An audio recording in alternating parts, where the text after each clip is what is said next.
Dia rasa dia ada duit RM10, dia baru dapat kan, ada orang bagi.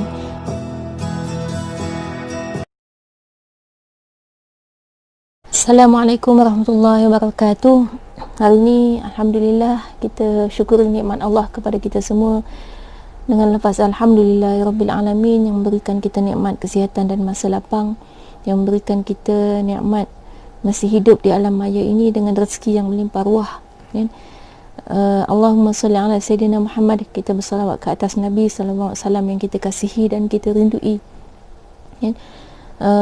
Kita nikmati segala nikmat Allah SWT dengan kaedah yang terbaik, iaitu mengembalikan segala nikmat ini untuk ibadah kepada Allah SWT. Baik, hari ini kita nak bincang satu perkara yang sangat menggawatkan setiap individu dalam musim PKP ini, yang kita anggap satu yang mengejutkan pada diri individu-individu kita, iaitu ekonomi. Baik, ekonomi adalah satu perkara yang dianggap sangat penting oleh setiap individu manusia di atas muka bumi ini. Ada manusia yang sanggup melakukan apa sahaja semata-mata untuk mendapatkan harta, yang mana harta adalah sebahagian daripada nikmat dunia yang Allah berikan kepada manusia. Dunia ni tak ada lain, ada 3 je: harta, takhta, wanita, kan? Jadi salah satunya adalah harta yang selalu manusia kejarkan. Dan dalam musim COVID ni, kan, dalam suasana PKP ni, banyak di kalangan kita yang mungkin mengalami masalah ekonomi, kan, yang menyebabkan kita rasa kita sempit hidup kita susah, kita kekurangan gitu. Ingatlah bahawa tidak ada satu manusia pun yang hidup di atas muka bumi ini yang kurang rezekinya. Yang ada apa? Yang ada adalah cukup. Jadi sama ada kita tu lebih atau cukup rezeki. Sebab apa? Sebab kalau kita tak cukup rezeki, kalau kita kurang, kan, misalnya kita kurang makanan, atau kita tak cukup, maknanya kalau Allah bagi pada kita tak cukup maksudnya kita mati, kan? Kalau kita setakat makan sikit, maknanya kita hanyalah setakat kurang makan, bukan rezeki tu yang kurang. Tapi Allah bagi pada kita semua cukup. Tinggal kita je nak rasa macam mana. Mungkin yang buat kita rasa beza ialah dulu sebelum PKP kita ada pekerjaan, mungkin yang dah kehilangan pekerjaan, kita rasa dulu ada pekerjaan. Masa ada pekerjaan tu, apa yang berlaku adalah kita dapat duit bulan-bulan. Mungkin ada yang income dia 3,000 sebulan. Bila hilang pekerjaan, dia tak ada income. Disebabkan kita dulu dah biasa dengan cara hidup income 3,000 sebulan, belum hujung bulan duit dah habis, kan? Tunggu gaji akan datang. Kita dah biasa makan dengan makanan-makanan yang mewah. Kita dah biasa pakai dengan pakaian-pakaian yang bertukar-tukar, kan? Kita dah biasa dengan kehidupan dan cara hidup orang yang ada duit. Tiba-tiba sekarang kita tak ada duit, dan kita rasa kita tak ada duit. Kita rasa kita perlukan bantuan orang. Ingatlah, sebenarnya ada satu sedekah yang Nabi SAW sebutkan, sedekah yang antara yang paling afdal, iaitu sedekah pada ketika kamu merasa sempit. Ini susah orang nak buat. Jadi musim PKP ni, bila kita COVID ni, kita kehilangan pekerjaan, kita tak ada duit, kita jangan fikir untuk minta gitu, untuk cari duit, untuk minta sedekah, kan, untuk mendapatkan duit. Bahkan inilah peluang terbaik untuk kita mendapatkan pahala paling besar dalam sedekah. Pahala yang terbaik, paling afdal dalam sedekah, iaitu kita bersedekah pada ketika kita merasakan sempit. Antara lain juga, kalau kita bersedekah dalam keadaan kita ingin kaya pun, itu sedekah yang afdal. Kita bersedekah pada ketika kita merasa sangat bakhil, syahih, kan, lebih daripada bakhil, pada ketika itu sedekah yang paling afdal. Terpulang pada kita lah, kan, dengan kemampuan iman masing-masing. Tapi ingatlah bahawa sedekah bukan soal berapa duit yang kita ada, tapi sedekah adalah berkaitan dengan setinggi mana keimanan kita untuk melepaskan harta dari dalam hati kita. Baik, sebenarnya bila kita rasakan kita tak ada duit, kan, apa yang berlaku sekarang ni adalah bukan tak ada duit, kan, tapi sebenarnya bila kita tak mau sedekah tadi, kan, dan bila kita tak mau melepaskan duit yang kita ada, kita sebenarnya sedang menyimpan duit kita, kan, sehingga kita rasa tak ada duit, si A pun rasa tak ada duit, B pun rasa tak ada, semua orang tak ada duit. Sebab masing-masing tu duk genggam duit dia, simpan duit masing-masing. Sebab tu Islam ajarkan zakat dan sedekah. Sebab apa yang berlaku dalam zakat dan sedekah itu adalah kita mengalirkan duit tadi yang kita simpan, kita genggam seorang-seorang tu, sehingga kan semua orang merasakan ada duit. Dalam dunia ni, harta tidak akan lebih daripada ukuran dunia.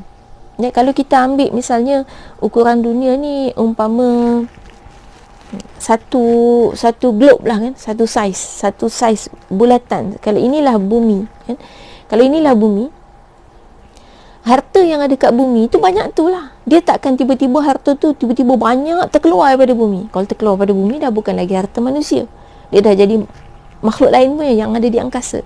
Tapi harta kita tu banyak tu saja. Cuma bila kita kata ramai yang tak ada duit, itu apa jadi sebenarnya? Sebab ada ramai yang menyimpan duit untuk dia seorang-seorang. Baik, kita ambil contoh gini, nak mudah faham. Baik, kita ada duit RM10, RM10. Baik, kalau kita ada duit RM10, kemudian kita simpan seorang-seorang kita. Kita simpan duit tu kat kita. Si A ada duit RM10, dia simpan. B ada duit RM10, dia simpan. D ada duit RM10, dia simpan. Baik, apa jadi? Yang terjadi adalah masing-masing duk tengok angka RM10 yang dia ada tak bertambah. Duit RM10 tu lah tak bertambah-tambah. Dia tengok aku ni tak ada duit, ada RM10 ni lah, dari dulu sampai sekarang tak bertambah-tambah. Rasa tak ada duit. B tadi pun sama, dia tengok RM10 tak bertambah. C pun sama, D pun sama. Masing-masing rasa duit tak bertambah. Tapi apabila kita alihkan RM10 ni, kita bagi sedekah. Kita bagi sedekah kepada B. Baik, ada tangan yang menerima. Dia ambil, okey, dia terima RM10. Baik, apa yang dia buat dengan RM10 tu? RM10 tu sekarang RM10 kita lepaskan. Kita bagi pada dia. Baik, dia rasa apa? Dia rasa dia ada duit RM10. Dia baru dapat kan, ada orang bagi. Dia rasa dia ada duit RM10. Baik. Bila dia ada duit RM10, apa dia buat? Dia beli makanan. Misalnya kopi. Dia beli kopi RM10.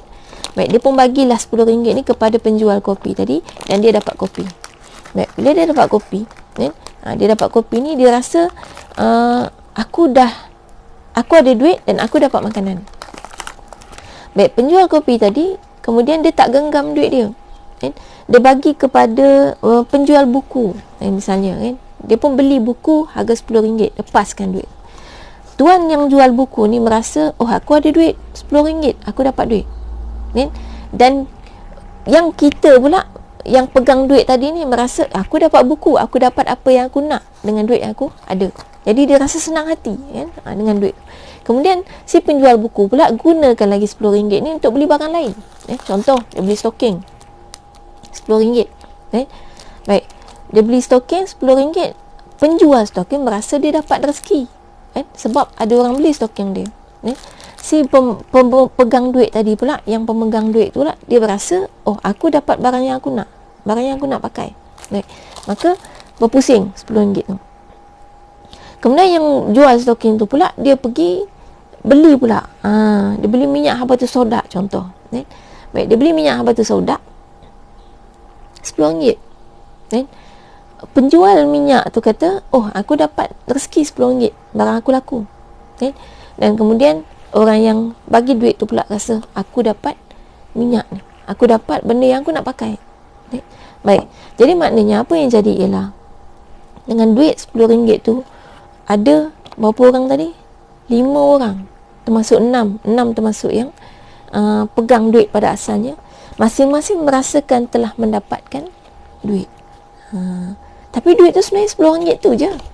Dia pusing. Last kali mungkin sampai balik kepada tuan yang pegang tadi. Sebenarnya banyak tu je. Jadi apa yang jadi bila kita simpan duit, kita tak mau sedekahkan RM10 tadi, kita rasakan kita tak bertambah duit, dan orang keliling kita pun tak merasakan mereka mendapatkan rezeki. Itu je sebenarnya yang sedang berlaku dalam PKP ni, bila kita masing-masing merasakan kita tak ada duit.